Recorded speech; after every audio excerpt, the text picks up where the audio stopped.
Hey, are we live? I think we're live. Are we live I now? think we're live, Right man. on. Right on. Yeah.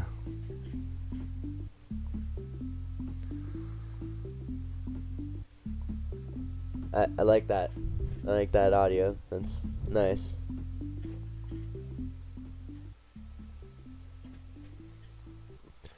Yeah, man. Yeah, that's a little weird audio track I was making.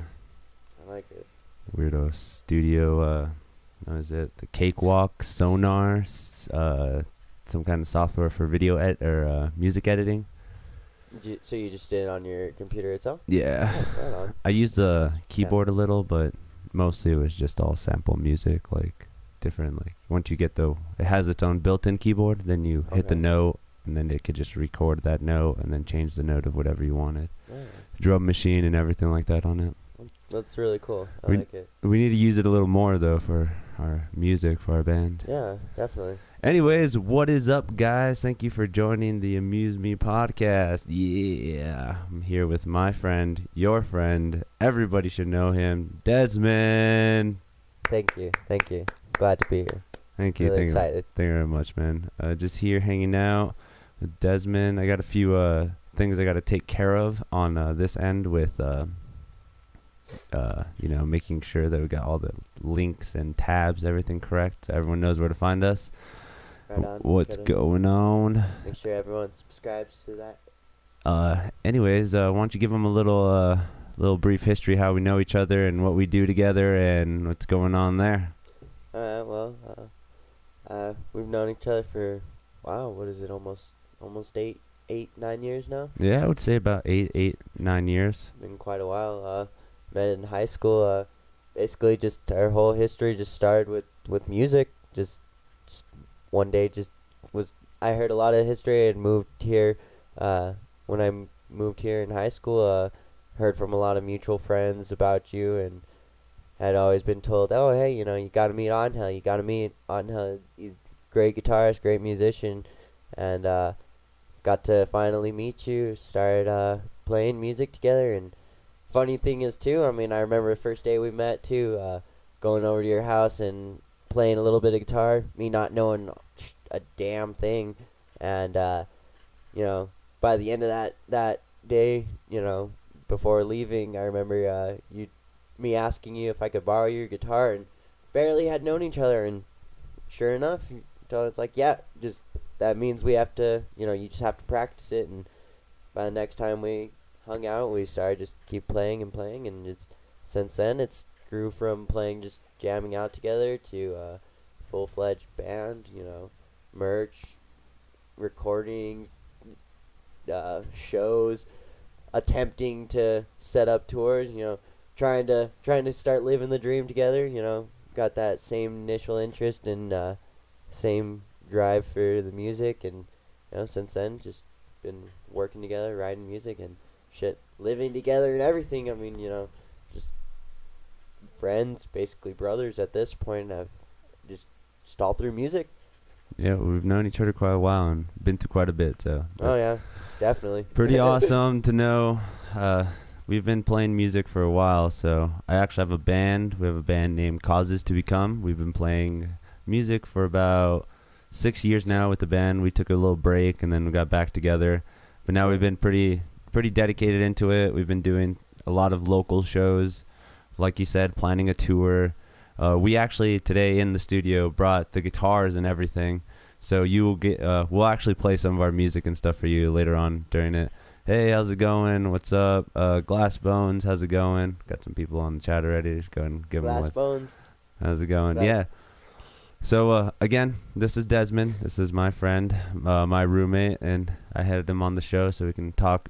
Mostly, I'm pretty sure we're gonna talk music because that's Yeah. that's always a big thing with us. Definitely. Talk some music, some shitty politics that are going on. I mean, dude, I can't. Why is Donald Trump president? What the? Oh my God. Uh, all I can say is North Korea. Oh my God, he's North Korea. he's just gonna piss off North Korea. Watch, Oh, and that man. little midget is just gonna go just crazy. He's Yeah, just gonna yeah. go crazy. That would be pretty. That's a scary thought to think of, but it's still funny in itself. Cause like, imagine if it wasn't about, oh, look at how big my nuclear weapons are. Look at how many nuclear weapons I have. Right. What if it was more in the aspect of, oh, weird, I have to adjust my mic a little bit. Hey, Glass Bones, how's it going? The aspect of, what if, like, the world leaders just had to fight it out? You know, that'd be pretty sick. Get Donald like Trump. Throw down like an actual fist fight. Yeah, UFC fight, right? Oh, Have God. Joe Rogan freaking Yeah. commentating that. Just be like, in this corner, you know, United States President, fucking Donald J. Trump. Yeah, and in this corner, North Korea's Kim Jong-un. Yeah, they were gonna fight, 5-round fight, knockout. Just, it doesn't have to be to the death. They just have to be. They just, you know, whoever wins. Yeah, Just fight. that's what I'm saying. You don't have to kill anybody or anything, which would be kind of funny. But I just wonder, like, if that was the case, would we start to vote our presidents based off of you know, who could kick whose ass? oh, athleticism. Like, yeah, would it be more of a yeah, like a physical kind of competition rather than a political competition? Like, you know, would all of debates be based off of, you know, fights? Like, you know, like the presidential debates, would they just be like, you know, all the different, you know, people that are candidates that are running, you know, just get into the ring and, you know, fight, and whoever fucking comes out on top wins. Who do you think would do that? Like, I don't know. Out of like 90s action stars, because I've been recently watching this TV show on Amazon Prime, Jean-Claude Van Damme. Yeah, I was gonna say Jean-Claude Van Damme. Van Damme. Yeah. Who do you think could take over as president if it was in that instance that, you know, got to fight your way to the presidency? So you're saying just of 90s people, or just of who I No, could think? pick whoever you want. Bruce Lee if you want Terry Crews. Terry Crews. Terry Crews. Yeah, I can see him now. He was president in Idiocracy. He could do it. He could do it again. That's scary to think about too. Like, that movie almost like is portraying what's going on now. It is kind of scary. I mean, and you know, another thing I can think of is South Park. You know, a lot of the times, you know, Matt Stone, Trey Parker, I mean, those guys are fucking just geniuses, just in their own realm. I mean, those guys are so ahead of their time, have shown, I mean, time and time again, just the satire they use in their show just to make fun of just real life situations, to the point where it's like, you watch it and they almost like are trying to point it out, to the point where they're telling everyone, it's like, dude, seriously, this is like almost not funny. You guys don't understand. Like that episode with like I was saying, like, you know, Tweak, you know, where he, you know, it starts off where it's like, you know, ladies and gentlemen, one of our students are going to perform a song, you know, about the recent, you know, political problems going on in our country. And it's just him getting on the keyboard, and sure enough, here it comes. He just slams his fucking hands. North Korea, they're gonna kill it. How are you guys not understanding? Why are you guys just sitting there? I mean, just going crazy. And it's like, you know, you watch it and everyone's laughing. You know, you're watching it and you laugh, and it's like, but in reality, you think behind it, and it's like, these guys are actually pointing out a real truth. Yeah. It's like, seriously, why are we all just sitting here? Like, what is wrong with this? Like, this is an actual issue. Why is it we're letting our president just, you know, say whatever the fuck he wants? Like, why are we letting him go off on, I mean, what the hell kind of president has a Twitter account and continues just to say just bullshit like that? Well, yeah, that bashes on people. I mean, that is so unprofessional. Just like, it's so funny. I mean, and people are just like, oh, you know, it's just, you know, who cares? It's just presidency. It's like, but no, I mean, you know, he has a certain title. He has a certain, you know, people expect certain kind of attitude from him, holding that office, holding that title.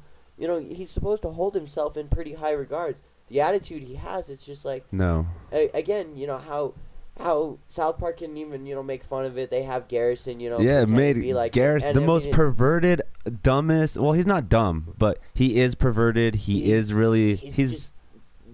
brash, he's blunt, he's rude. Oh my God. I mean, he's the perfect example. Exactly, and it's like, you know, they don't even have to really change his character very much, just so much as just kind of, they put a wig on him and change his color of his face, and it's like, hey, do you get the hint?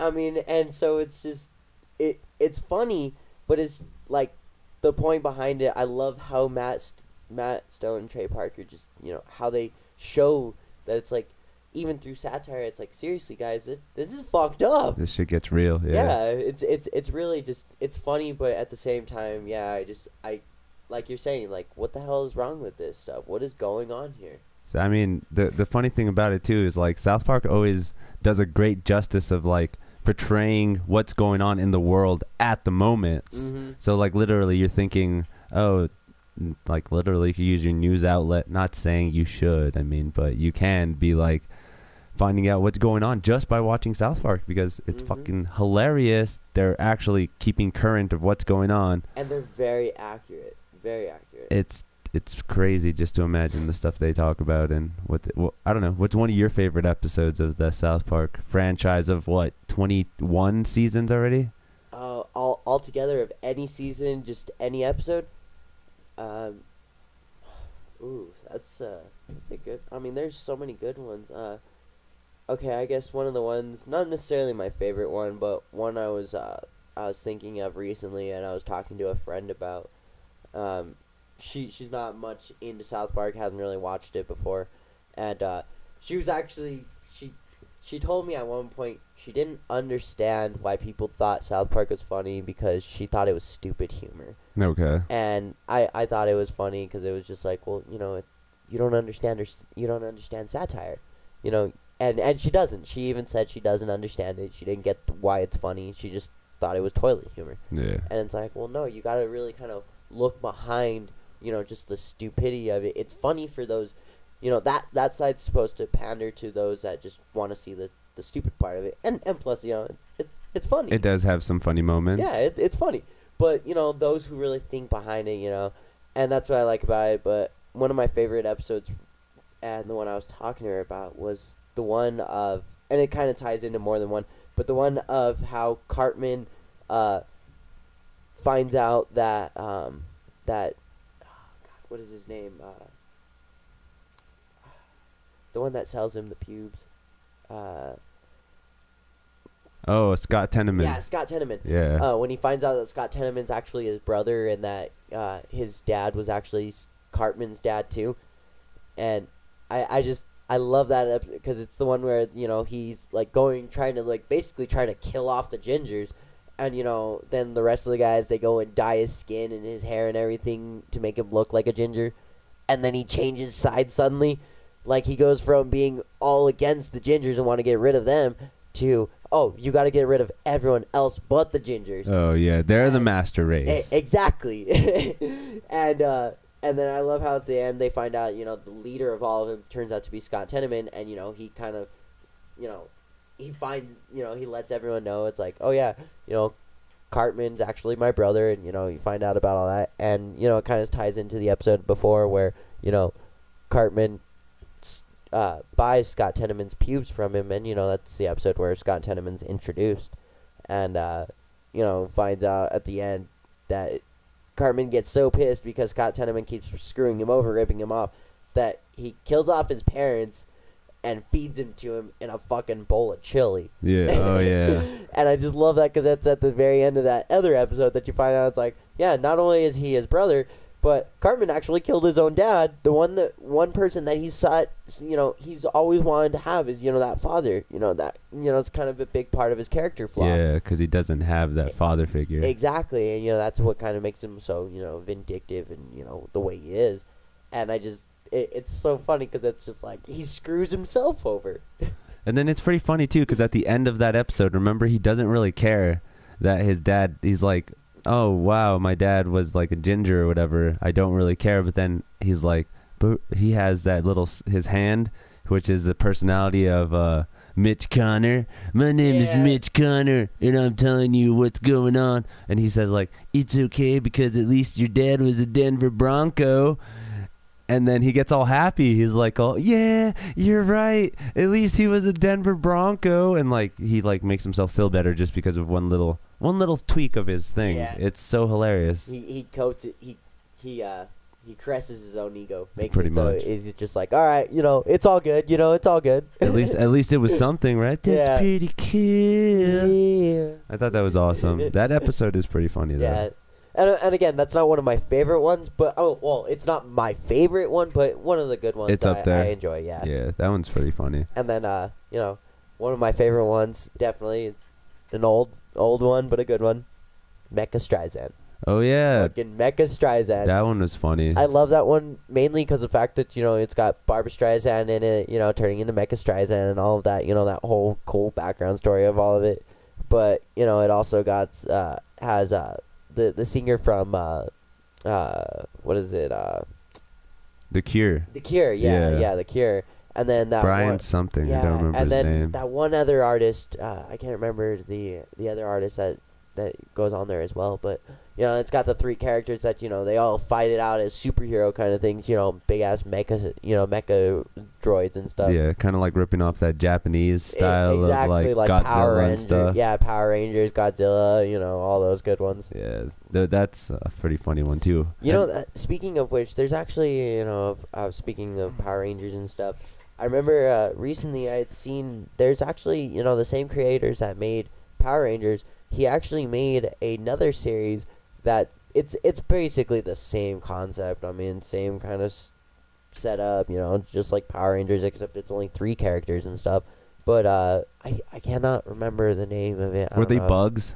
No, I don't. I remember there was a rip-off one that was called Beetleborg or something. No, this one wasn't. There was something one like that. that. It was like I cannot even. Only 3 of them. Yeah, there was only 3 of them. It was a blonde kid, this chick, and then some other guy like some dude dressed in blue. He had the blue jacket. The other guy had like the red jacket, and the girl had the dressed yellow. all yellow. Yeah. Yeah, and I just remember it was kind of funny because the first episode, it basically starts off, and it's like a 72 episode ran series. I mean, so it ran for quite a good little while. Yeah. And and same time as Power Rangers, same generation, everything like that. And I just thought it was funny because the first episode, like the main character, the red character, I guess the Red Ranger of the group, he's like apparently his dad. He's searching for his dad. But it doesn't really say what happens to his dad. It doesn't say if he's dead or if he got kidnapped or if he just took off, And it's like a virtual reality show. It's like VR Rangers or something like that. Because it was like they go. Oh yeah, okay, yeah. I know what you're talking about. Okay. Yeah, VR Right. Troopers. Yeah, exactly. VR Troopers. I'm seeing it That's what now. was. It Okay. says from 1994 to 1996. Yeah, see, so it ran at least 2 years, a good little while. There's a pretty famous YouTuber by the name of JonTron. He does like reaction videos to different stuff. Yeah. Remember I showed you that one with the Flex Seal? Yeah. Oh my Yeah, god, that that was fucking hilarious. He did Oh one my with God. that show too. The VR Troopers. Yeah, so that's why I was like, I kind of knew what you were talking about, but so many of those came out at that time. It was pretty. But this one, I guess, it was the only other one that was made exactly by the same creator as Power Rangers. What is that? Zombie or something with an Something AS. like yeah. that. I mean, but it was made by the same guy, everything like that. And but yeah, it was like this kid, the first episode, they get all introduced to this stuff, and they put on the VR helmets and stuff, and again, this is back in the 90s, so it was way before fucking VR helmets and shit. This was even before I was born. I mean, I was born in 95, so this was around the time I was born. So I just think it's funny watching the video, and again, the first episode, he's sitting there looking for his dad. Well, it says he's been searching for his dad. And he puts on the helmet. They're all sitting there, getting into the virtual world. Yeah. And, out of nowhere, his dad shows up into the virtual world. Like, he's looking, the screen shows up and it's showing his dad. And he's, like, telling all the guys, like, explaining, what they had to do, how they're going to destroy the bad guy and everything like that. And, first episode they go through, they destroy the guy, the bad guy for now, They win the battle, but not the war, is what they're told at the end. And, again, at the end, it says, like, we're glad we finally defeated him for now, but I'm still searching for you, Father. And again, it's just like, where's his dad? What happened to his dad? Yeah. But, yeah, again, just kind of, I just always thought it was kind of a it was a cool little thing I found out recently. You know, I didn't know that there was another show made like that, and you know, especially something like VR kind of shit, virtual reality stuff back in the 90s and stuff. When you know, that was very little of it was still developed, because I know they had like some kind of, I know Super Nintendo, or not Super Nintendo, Nintendo had some kind of VR little console. It was like this red, it was this red little thing that you like, you'd kind of like have to like you'd put yourself in there, like, you know, like that, and then you just play with the controller, so you're like in the world kind of, but it was just like a regular side-scrolling game, something very easy. It's just the visual was supposed to be VR, but it was like a failure. It didn't do anything, just like never actually took off. It's a nostalgic thing now. If you have it, it's just like collector. It's pretty cool. Right. Like, it looks cool, but it's very uncomfortable. Everyone says like you probably get neck pains just playing it for hours on end, and never really had any good games worth the neck pain or nothing. Nothing to go with that. And it's way better than now VR is just like amazing, you know. Oh yeah, I mean the PS4 has got that VR shit. I mean it's really fun. Yeah, we've tried it a few times. Yeah. I mean, one of our roommates, he has one. You know, he's, you know, Other Angel, the first one that was on the podcast with you. Number 1 podcast. Yeah, number 1. If you haven't seen it, go check it out. Yeah, definitely. Again, everyone, you know, check out any of the previous episodes. You know, he's already had a couple good ones. You know, definitely. It's only gonna get better. So yeah. Anyways, really, the VR. But yeah, the VR, you know, stuff. I thought it was really cool the first time I tried it. You know, I played a game where I can't remember what it was called. Do you know what that one is? Where it's like, you know, you kind of the robot mech suit. Yeah, you're like playing like a football game, kind of almost. What's it called? Riggs? I think it's called Riggs. Riggs. Yeah. Yeah. So anyway, like, you know, you get into the suit and everything. The first thing I thought was cool, you know, I'm looking around and everything, and you know, some robot jumps over my head, and I'm like, whoa, the shit, what the hell? And I look down, and I actually got butterflies in my stomach because, you know, I'm in a robot suit as far as, you know, the game is going. And you could feel it too. Well, it doesn't feel it, but it feels like the... Exactly, because I look down and I'm like, whoa, what the hell? Because I could see my feet in the game, and then I could see, you know, I'm at least, you know, a good 15, 20 feet from the ground. Yeah. And I mean, you know, it was very unexpected, but it was so cool, so realistic. I mean, so they have come so far with the style of VRs now. It's pretty crazy. It is. And there's more games that are probably being developed that are going to be way better. I mean, out of the two though, they're VR and AR, Ocular Rift. You know, like kind of like putting yourself in there with like not virtual reality, but being able to go into the world like when you just, you know, close your eyes or like go into it.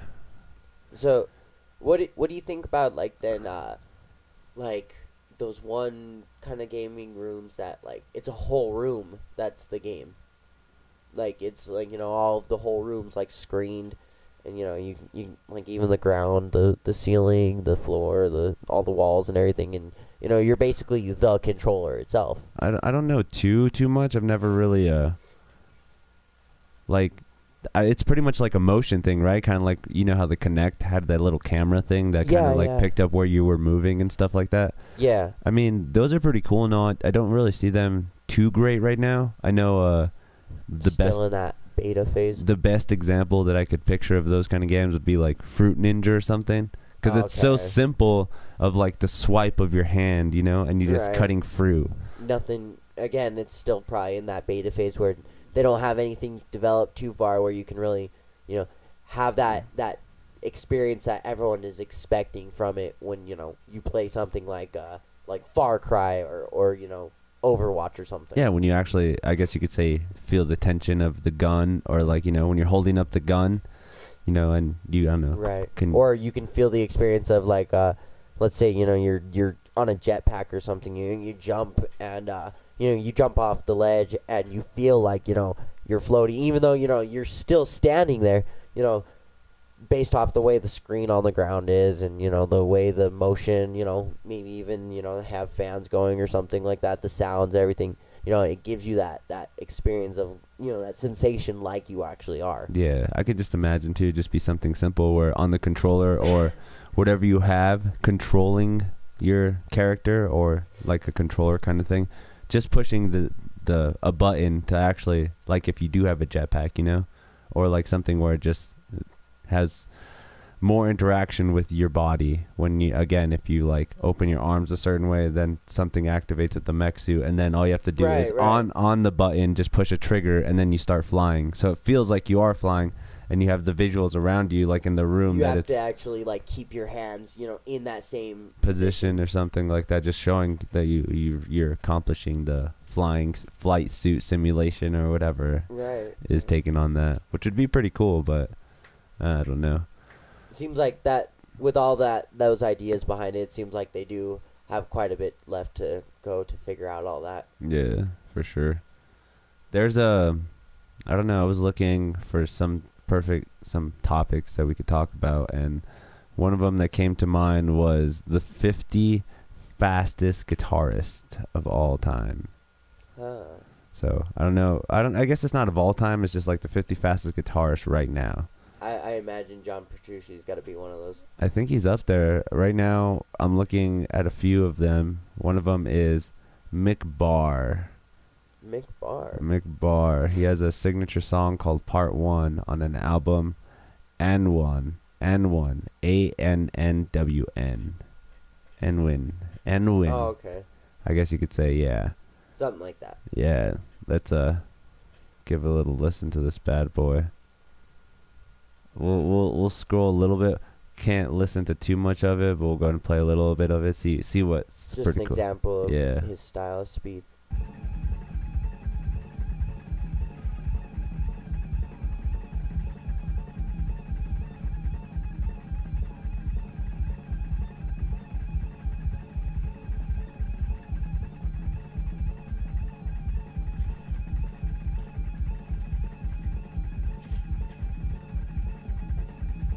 Out of water.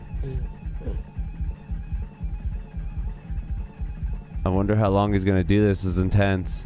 Right. This is a 3-part song, though. Really? So does it like have a list of like what he's what he's ranked at? No, it doesn't have it where he's ranked at. It just shows Just a list of different people. Yeah. Okay. We'll fast forward a little bit, see if we hear some more. This is like a minute more into it. He's still doing it. Here, this different is note. 2 minutes into it.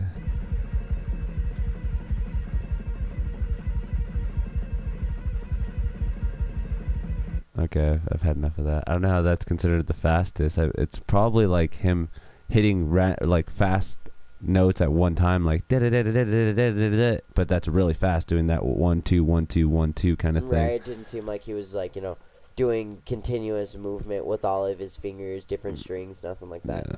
Nothing complicated. This guy is a legend in itself already. Is Mr. Well, I don't know. Let's no, I'm pretty sure his name is Michelangelo Beto. Obviously, that guy's amazing. He's the one that created the double neck guitar, isn't he? Yeah, he has a double neck guitar.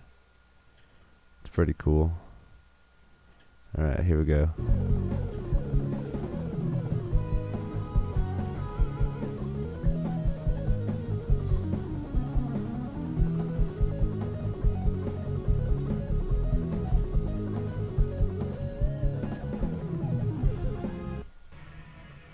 That was a song called Full Force.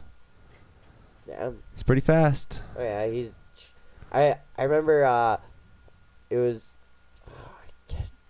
I want to say maybe 2012 I came over here to Albuquerque for I don't even remember what it was, but when I was here, he was actually here at Guitar Music Go Around, yeah.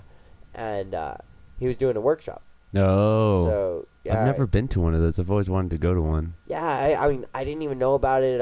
My friend, his stepfather had told me about it. He's like, yeah, I'm gonna go check out this workshop that he's at, and he invited me to it. Went over there, and I didn't get to actually meet him. I mean, there was a good 50 people there. A lot. It was packed. I mean, I got in there and I was over at the door. I mean, that's how packed it was.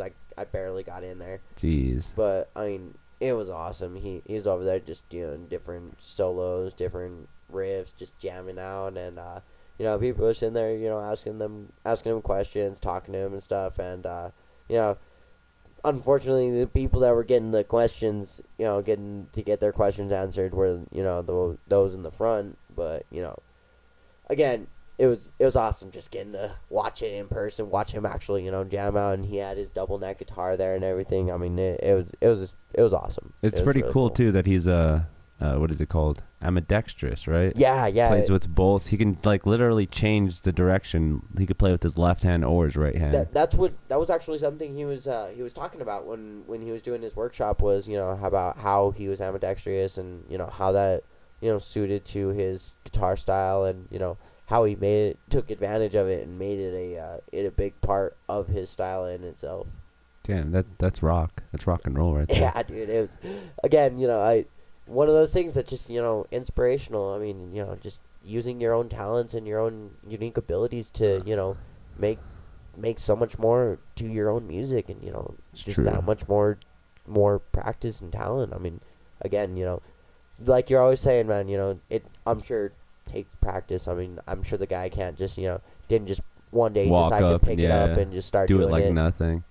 I'm sure when he first started playing, I'm sure he's whatever side he started on, whether it been he maybe started playing left-handed first or playing right-handed, once he hit to the other side, I'm sure it was like, almost like starting over at a certain point. Yeah, and it's funny to imagine too. Is like you have the guitar and you just like want to do different things with it, learning different like techniques or something. So just to like put yourself out there, certain people do certain things. Like, oh my God, what's his name? Jimi Hendrix like broke it and burns it, right? Oh my God, right? Yeah. And it's so sick. I mean, he doesn't have to be flashy or anything, but he does something with the guitar nobody else does. And then look at Ace Frehley, Ace Frehley. I mean, he, when he would do his guitar solos, he would just, he had the smoke bomb going off in there, just smoke coming out as he was playing. And then all of a sudden it grows where you have people like, well, why instead of destroying a guitar, why don't I just play two guitars at one time? Right. That would be cool. People would want to watch and see that. I mean, it's something totally different, something totally new. Or another thing is, playing behind your head, playing with your teeth. Yeah. Switching yourself from even just a small thing like, switching from playing normal style to throwing your hand over your neck instead of under it. Just those little things, just different things to add shock or entertainment value. That's always the big thing that I like to do, or like we like to present, is always energy and like just having fun and like a more like interaction, just showing how much fun we have. Oh yeah, that's something I know that we've really always tried to show in our music, and again, especially our live shows. I mean, every time we play a show, I can't think of how many times we've been, told by people. I remember one of the big things that, stood out to me was we played a show just recently, a couple months back, I suppose, and, I remember one of the sound guys telling me that was the first time he ever had anyone jump off of their sound system, jump off their monitors. Yeah. And and he was so excited about it. He's like, that was the first time I've ever had anyone jump off of and that was so cool. You guys, you guys are crazy. You guys are so intense. And again, or there was that time we played a show at the Launchpad, and when we played that, you jumped off of the sound system, which was a good 5.5 foot, almost 6 foot drop, and we even before we even played. We even went over, asked the sound guy, "Hey man, it was funny. Can we jump off? Can he jump off the sound side? That balcony up there?" And the guy just tells us like, "Well, as long as he thinks he can. I mean, it doesn't matter to me, man. If he doesn't want, just don't get hurt." I mean, he wasn't worried about his sound system at all. He was just concerned about getting hurt. And again, that's one of those things that adds so much entertainment value to just playing shows and stuff. I mean, it's something that I know that really stands out, and a lot of bands don't necessarily do that like what we do. A lot of bands like to try other things, but yeah, I think that's definitely something that stands out for us, is that we do try to add that extra little shock value, that extra entertainment of jumping off stuff, jumping onto things, running into each other. Even some of our choreography and stuff that we have, doing some of the things like the certain breakdowns we have, doing our certain, movements during that, it all adds that entertainment value. Yeah, and it's all just about having the energy to do it too, because I mean, you can be on stage and like move around like, I'm headbanging, but you can tell the difference between somebody who's headbanging with more energy, simple little rocking back and forth compared to a really intense sway. There's the amount of energy brought into it too is a big thing. I mean, half the time we're like tired as fuck just coming off the stage and just God damn, it was intense. So that's always a crazy thing to think about. But then again, when it comes down to it, it's all about that practice. Yeah, and and even with our entertainment side, that's something I don't think everyone always notices, that you have to, not even just the music part, but once you've gotten to the point of trying to add in that extra entertainment value of the different choreography and stuff, even then too, you got to practice. I know there's times where we even we make sure we take that extra time to do the practicing of the timing and the different choreography we want to do, or even when we decide to jump off of stuff, we practice jumping off of stuff first, making sure we are comfortable and confident enough in jumping off things, jumping onto things, doing the choreography where, it doesn't just look, like we're just doing it out of nowhere. We do add that extra practice. And it does happen sometimes, some things do come spur of the moment. Some things do, like, I want to do this, or like, I ended up jumping on the box light sooner than not. So yeah, that just adds more flair and more excitement to the live shows. So that's the cool thing, man. If you guys haven't seen our band, or you want to hear us, go check us out on SoundCloud. We also have a YouTube channel, Causes to Become. There's a few live shows on there. We need to get back into getting some more recordings of us, but it's gonna be fun. 2018 is just beginning, guys. Yeah, we'll definitely have more coming out soon. Got a lot of material we're working on. 2018, it's crazy to think, right? Oh yeah, man. I really did trip out on that, thinking about it recently. I mean, just to think to myself, it's like, it's 2018, man. 2018. Yeah, just passed quick. This whole generation, this whole decade is already almost over. Literally, if you're born in 2000, you are now going to turn, or you have turned 18 years old. Exactly, man. Another thing that, I think it's funny is just how it's funny because it points out how old we are, not the subject itself, but a lot of people now that are in high school at this moment are learning about 9/11 as something that happened before their time. Yeah, historic event. Yeah, something that before they were even born. It'll be in the history books for sure. That was a pretty crazy event. Yeah, shit, I remember being in, I think I was in kindergarten when that happened, and just remember them moving all of us into the gym, just all sitting there and watching on it, crowded up into the gym, sitting there in the whole gym, watching on one little, I think it was maybe a 24-inch screen TV. Projector screen. Yeah. Old school. Yeah, one of the old tube. school TV. Yeah, a tube TV. Fucking huge. And just, weighs watching more than that me. whole news just on that little tiny TV, the whole school on one TV in the gym. Damn. Yeah, it was, and I just remember seeing it, not necessarily processing what was going on, still pretty young, not knowing exactly what was going on, but, I could still feel the ambiance of what was going on, the traumatic issue that had happened. And it's pretty crazy too, because if you think about it, like when it happened, it was traumatic. It was very scary. A lot of people freaking out. But then all of a sudden, like, people started asking questions. Oh yeah, the conspiracy questions right away. Fucking George Bush over here. Oh my God. And that's the crazy thing to think about, is like, was 9/11 an inside job? Yeah, I know it's been a while. Everyone, it's joked about more than ever now. Oh yeah, everyone just makes fun of that. Like, it's crazy how much it's been made fun of. But like, if you think about it, could have it been? Is it? Was it? Can it Inside job.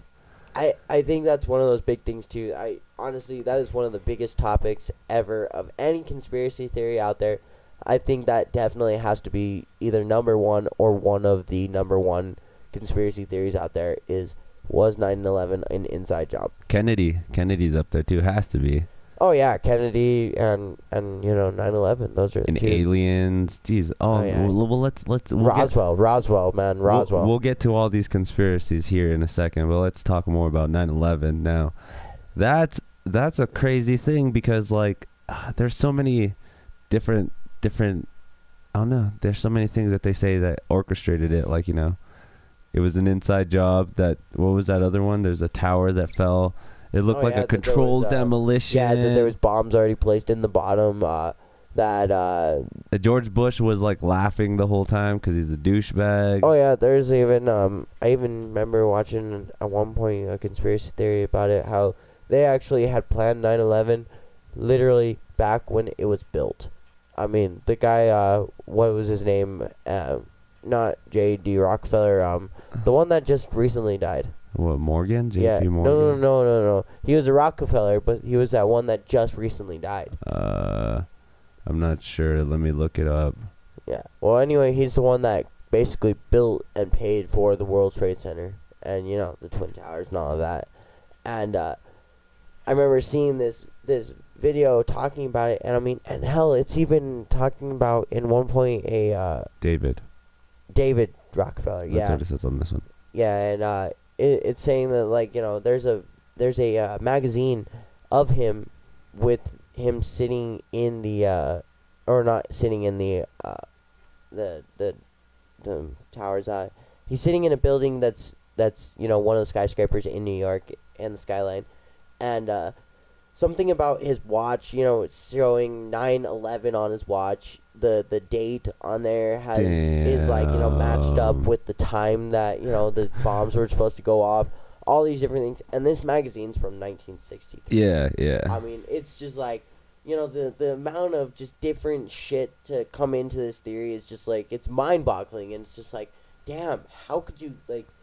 How did someone come up with this idea of how much went into that theory? And then it kind of makes you think after a while. You're just like, is it?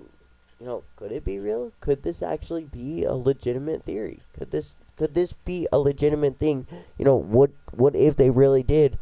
Kind of just show it as a sign and just kind of showing everyone it's like, yeah, this is gonna happen, and you can't do shit about it. This is crazy, watch, because I remember hearing this. This is a lyric from Biggie Smalls from a song called Juicy. I'm pretty sure this is from Juicy. In 1994, okay? So I'm pretty sure he's referencing the first attack on the World Trade Center, if you remember, was when they actually tried to drive a van and they tried to bomb it, like, yeah, they did it towards the like basement, right? Yeah, or like just towards the the parking lot or wherever that one area. So that's what I'm pretty sure they're basing it off of, but this was the lyric that he sang, and it was pretty crazy. Hold on, give me a second. I got to get it to play.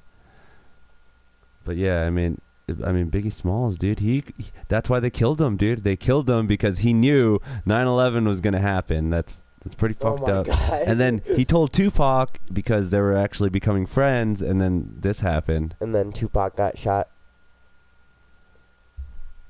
Jesus, why does everything... Suge Knight, man. Suge Knight. He knew about 9/11.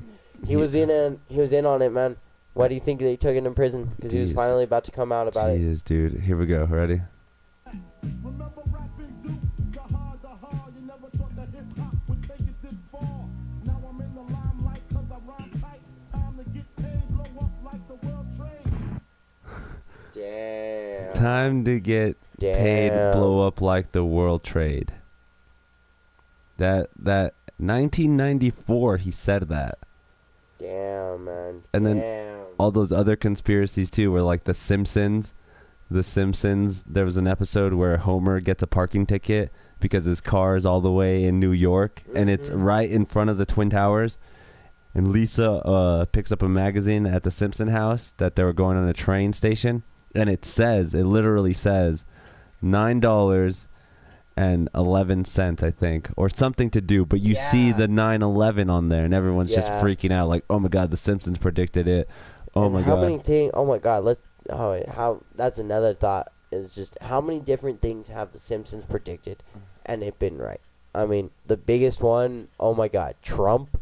Seriously, Trump. How many times did they predict shit about Trump? Dude, there's been more than like, I don't know. The Simpsons have predicted so many amazing things. Like literally, that is the biggest one though. One of the biggest one right now is Trump being president.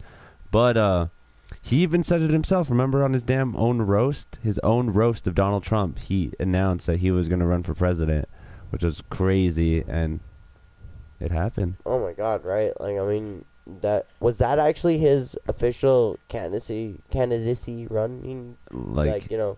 to get in there. Yeah, because I mean, you know, I know that they, I'm sure they have to like register and all of that, but don't they have to actually like publicly announce like their candidacy or their plan to running? I don't know. See, I don't know exactly how that works. Like they have to let the public know. Like, and I think it's just for the public to know that they should start thinking about the options that they're gonna have. But again, I'm not too sure. Yeah, because then I wonder as well, like, you know, how did Hillary Clinton, you know, how would she have ran, or how would she have announced her running? I don't know. Maybe the outlet of being, you know, already part of the presidency, like past. Yeah. I don't know. I mean, she has a big influence in the political, you know, in the government. So maybe she just had that outlet to go out of. One of the things that says that The Simpsons predicted was smartwatches. On season 6, episode 19, they freaking predicted the smartwatch. I don't know if you remember. I know there's one that they predicted FaceTime. Like there's one. It could have been from that same timing episode. Hell, it could have been from the same episode. But I know there's one where they're in the future and Lisa is talking to Marge, and she's talking to her over the computer, and they're FaceTiming. Yeah. So again, another one they predicted. Yeah, I thought that was pretty crazy. That was one of them that was really intense. But again, they've done so many different aspects of horse meat. They've predicted that. Horse meat? Yeah, I guess there's an episode where the nurse, or not the nurse, the cafeteria lady is making food, and it just has horse meat in it. And there was, I guess, a scandal that happened. It doesn't say what year. No, 1994. Is that what year the episode happened? Yeah, that's the year the episode happened. That like she was putting horse meat into the food for everybody. Right. So that was unsafe, and they found that Simpsons predicted it, and they found it probably years later, or like maybe a couple months later. I'm not too sure. Really? Yeah. Does it actually say where they found it or when? No, it just says it says in 1994, lunch lady Doris used assorted horse parts to make lunch for the students at Springfield Elementary. 9 years later, the Food Safety Authority of Ireland found horse DNA in over 1/3 of beef burger samples from supermarket and ready meats, and pig in 85% of them.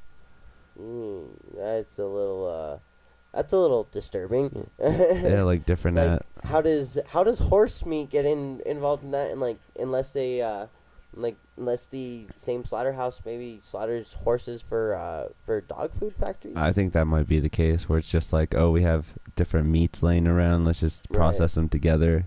Yeah. I could just imagine what they have. And that was in Ireland, it says? Yeah, that's where they discovered it. Well, at least it's not in the U.S., I suppose. Hopefully not. Right. Who knows, Knock though? on wood. We're pretty gross. We do some pretty gross things. Oh, my God. I mean, the U.S. is just rancid, horrible. Just beyond freaking horrible when it comes to health and cleanliness. And just, I mean, So there's this guy on here, Jimmy Bryant, that's one of the fastest guitar players as well. So I'm going to listen to a track off of his. See how cool that is. See what we hear. He seems like a really old guitar player, though. Looks like something like in the 50s.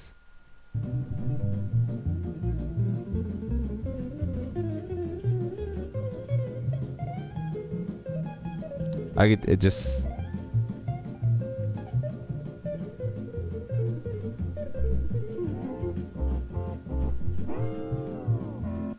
Yeah, That's that's. that was pretty cool. Is it So like, is this a list of current guys, or I mean, because No, is it's he just still around? no. It did like again. This looked like he made this in like the 50s or something. Looks like a pretty old. The picture on YouTube looks pretty old, and it doesn't really show a date on the website from Guitar World. So, but Okay. it just says it lists one, and then it tells you what just what their signature song is. 'Cause Dimebag's on here.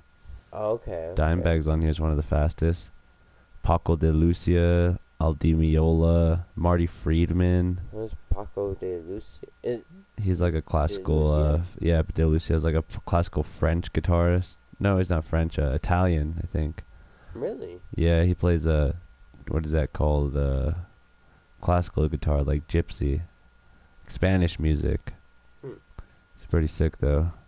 He's done music with a lot of famous people, and like I said, Marty Friedman.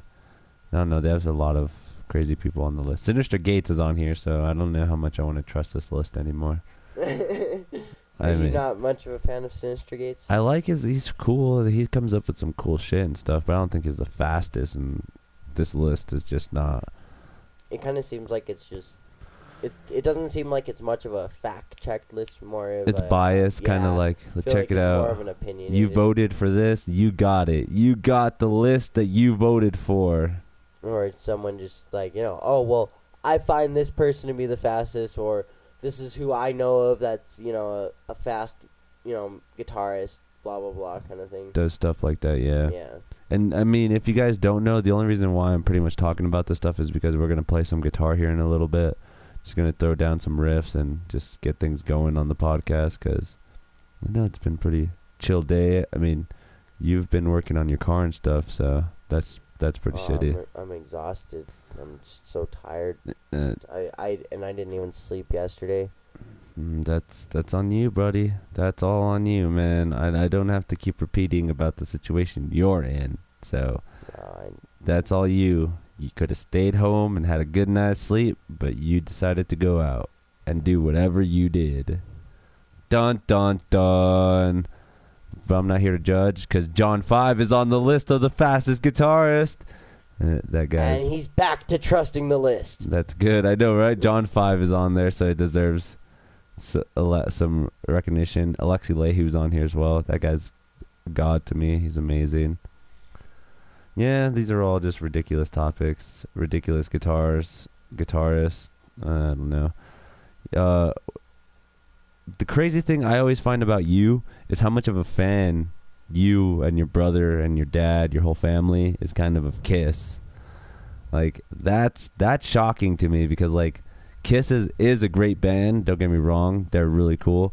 But you guys have a lot of, like, memorabilia and merch and stuff, and that's what they want. And it's crazy to think about, because, like, obviously you don't see it that way as, like, I'm buying this stuff to represent them, but, like, they literally are, I mean, I'm not being an asshole, but, like, they're, like, marketing themselves to be a company instead of, like... Oh, no, I totally understand that entirely. I mean, that's their whole point, is they're not really so much a band at this point as just more of a marketing kind of idea.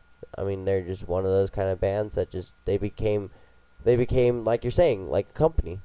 Definitely. It's crazy to think about too, because, like, I don't know, they make pretty good music, but they've been through so much that it's just like anybody could put on their makeup and anybody can be them now. Yeah. There's no such thing as Kiss anymore. It's just like, I think after they had their farewell tour back in what was it? 2000. 2000, yeah. After that, once they came back, I mean, they just it became less of a actual band, and at that point, it was just it was like you're saying, a company. The marketing point. I mean, it was just they're no longer about the music. It was about the merchandise, the money, the different styles like that. I mean, don't get me wrong, the music they came out with recently, their 2 albums they came out with afterwards, they're all right. They're not bad. They're okay, right? Yeah, I mean, they're okay. You could but- jingle. You could jiggle to it. Jiggle, jiggle. Yeah, get down to that. Yeah, but I mean, they're just it's like I said. I mean, back when they first started, their music, they've never been, super like intense musicians kind of thing. But I mean, they've got some good music that's like I like their music. I do like their music, but I don't think after the farewell tour that was, as far as their music goes, as far as what they were writing and everything like that, I think that was where it was capped. I think that's where it was, anything after that is just kind of just whatever. Yeah, it's crazy. Yeah, it's crazy to think about too, because like they were such an inspirational band to a lot of other bands coming up. Like, a lot of people talk about like Alice Cooper, Marilyn Manson, stuff like that, how much Kiss influenced them. And it's just like, don't get me wrong, they're amazing, they're so cool, but I mean, I just want to talk shit about Gene Simmons because I don't really like the guy at all. He seems like a really, really bad person to talk to. Cocky. Oh my God! Right. I could just imagine trying to talk to Gene Simmons. Like, I don't even need to acknowledge you. He'd probably like say something like Rice comes, like, you're irrelevant. You're not irrelevant. You're not relevant to me, so I don't need to talk to you. Or I could be wrong. He could be the most humble guy ever and be like, yeah, well. Oh, come on. That's not true. Why don't I just give you a hair? Like, oh, come on. He's just... every interview with him, every video of him, even on his show when he had that, I mean, he was very much a cocky person. He's very much egotistical. He's very much about himself, his money, and, the company. There's no reason to not believe that. I don't see him as, someone like, if I ever met him, I don't see him as someone that would actually acknowledge anything other than himself. That's crazy to think about. But, I mean, but as far as what you're saying with the fan part, being fans of Kiss and everything, like, growing up being fans, my dad, he grew up being a fan of Kiss, and, of course, me growing up, who else? Yeah. He's the one that got me into music, so the of course, yeah. So, the whole influence of Kiss, of course it's there, but for me, honestly, from the very beginning, it was the look. The look of Kiss, the merch, the T-shirts, the dolls, the comics, just everything. I mean, there's just everything about. I mean, my God, they have fucking coffin cases. There's everything Kiss. They have coffins for Kiss. Toilet cover Kiss. I'm sure they have fucking toilet paper Kiss. Toilet paper Kiss. I mean, and it's just, I love it. I love not necessarily all the merch, but the ones I do like is, I always thought the standees were cool. I always thought the action figures. The action figures, the comics, yeah, the artwork, the comics. I love that. I've always wanted to find a Marvel comic of, even if it's a reprint, but of those 2 issues that they made of Kiss. Okay. And the reason why is just because I love how they look. I mean, the music isn't always been the big thing for me, but it's just not even their look in real life. I love how much you can make art of these guys. Like, they're legitimately superheroes. Yeah. Their look makes them look like superheroes. So that's what I always really enjoyed about Kiss. That's why I'm such a big fan. That's why I enjoy the memorabilia and getting all these different things. It's just because it just looks so cool. It just looks so cool. And it is pretty cool. So yeah. Kiss will always be down. They'll be a freaking part of history, just like 9/11. I mean, just like 9/11.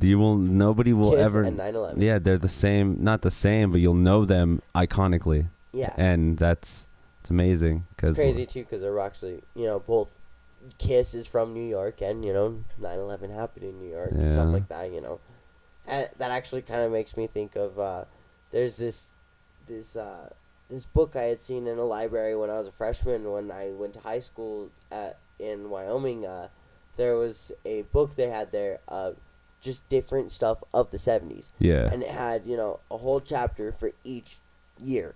Okay. And one of the chapters was in 76. The very first picture of the chapter is of Kiss sitting on the Empire State Building, looking over, not looking over, but like, they're sitting on the edge, you're looking over kind of thing when you're looking at the picture. Yeah. And in the background you can see the World Trade Center. That's you crazy. can see both the Twin Towers and everything, and it is pretty crazy. It's just like you can see the entire New York skyline. And ever since I got that, because I actually have a poster of it. Yeah. Every time I see it, I just think to myself, like, oh my god, it's crazy to think that those buildings don't exist anymore. Yeah, because you see it in a lot of like movies and stuff that came out before that happened. Yeah, It's like what is it? Die Hard, the very first one. Yeah, that's on there. That's crazy. Anyways, I guess we can go ahead and start jamming out, playing a couple songs and stuff. So you can, if you don't mind, you can turn on the amps. Okay.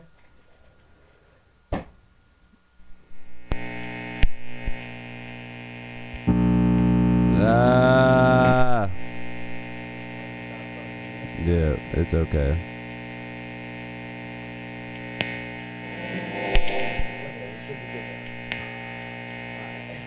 Yeah. All right, you could just take off your headphones for a second and then just put them there. Start riffing out. Just start riffing out if you want until I get everything set up.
Tell me if you could hear it.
Yeah. You play it sideways because you're grabbing your lap. Yeah. Just wouldn't get that same kind of. It like actually stresses your arm more. You can feel it. Yeah. Will you push B? B, not D. Yeah. Yeah.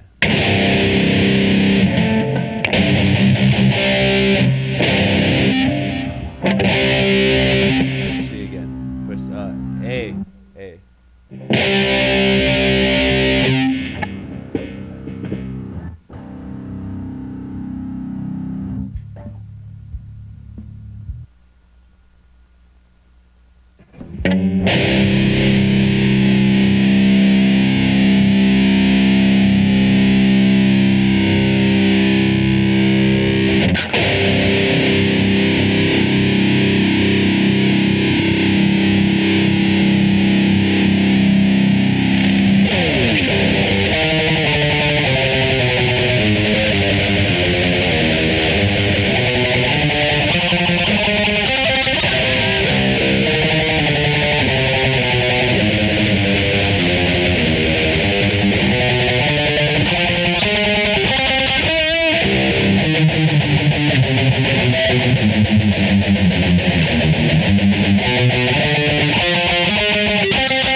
Yeah, that's some of our original stuff. That is Labyrinth. Go check us out. Cause Us to Become. Make sure to do that. That was really fun. We This got is cool. we got one more. We're gonna play our other song. This is probably a good hit. It's called Tides of Hades.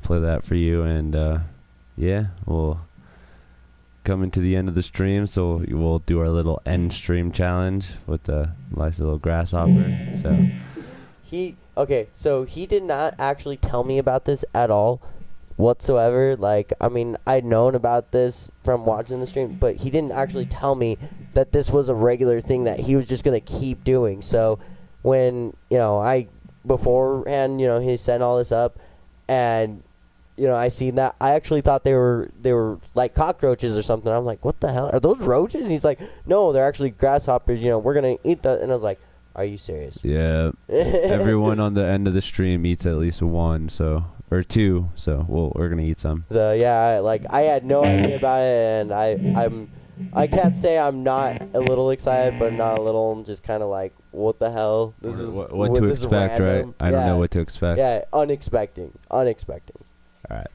Here we go. This next song is called The Tides of Hades. Again, check us out on SoundCloud. We have a YouTube channel, a Facebook page. Go check us out.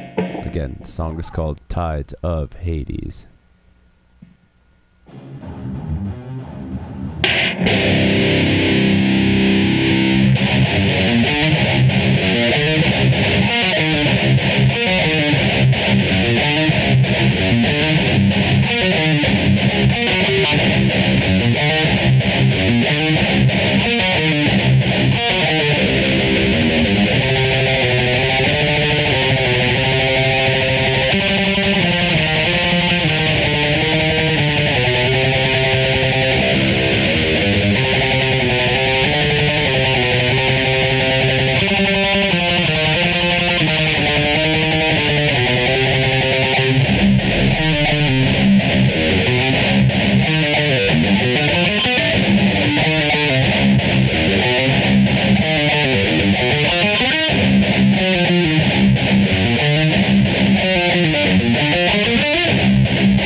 Oh, that song's pretty sick.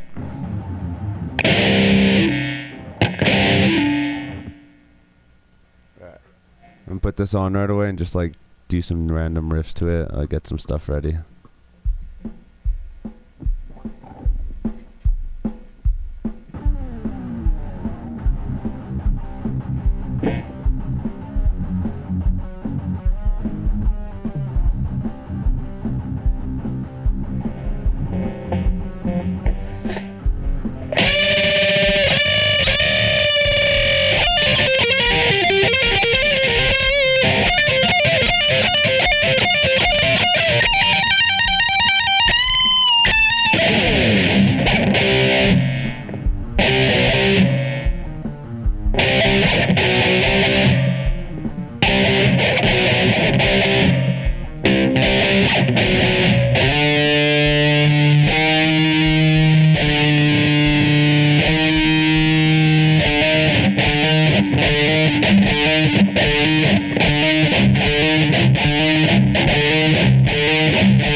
Right, you can like vaguely hear it just a little. Just a little. All right, man. Let's do this. Let's eat these grasshoppers and call it a day. Thank you everybody for joining the stream. You guys are awesome. We're just here hanging out. Tomorrow on the podcast we have our friend, your friend, my friend, his brother, Elijah. He's also known as Ogie. It's going to be a fun time. We're going to have some crazy things going on. I'm just kidding, nothing too crazy. But yeah, thanks again for joining, man. It's been really fun. Yeah, hell yeah, man. Really, really awesome, man. No problem. Yeah. Thank you very much. Thank you. And let me get, all right, The so most awkward way that could have been done, yeah. here we go. Oh yeah, let me get some out. This is what he's I eating, look guys. forward to doing this again sometime soon.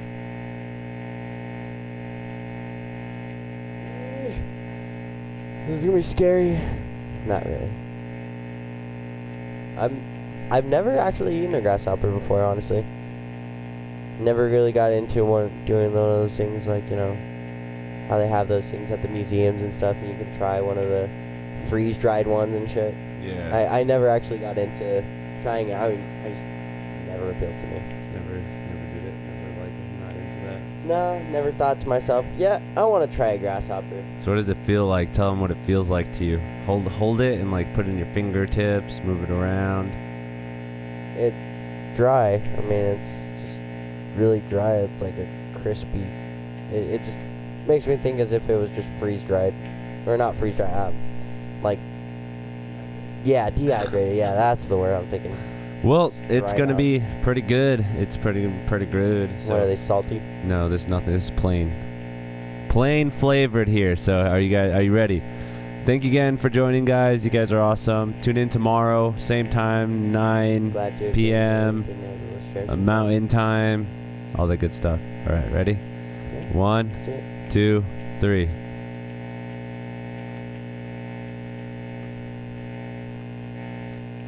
What's it taste like? Honestly, Kind of reminds me of jerky.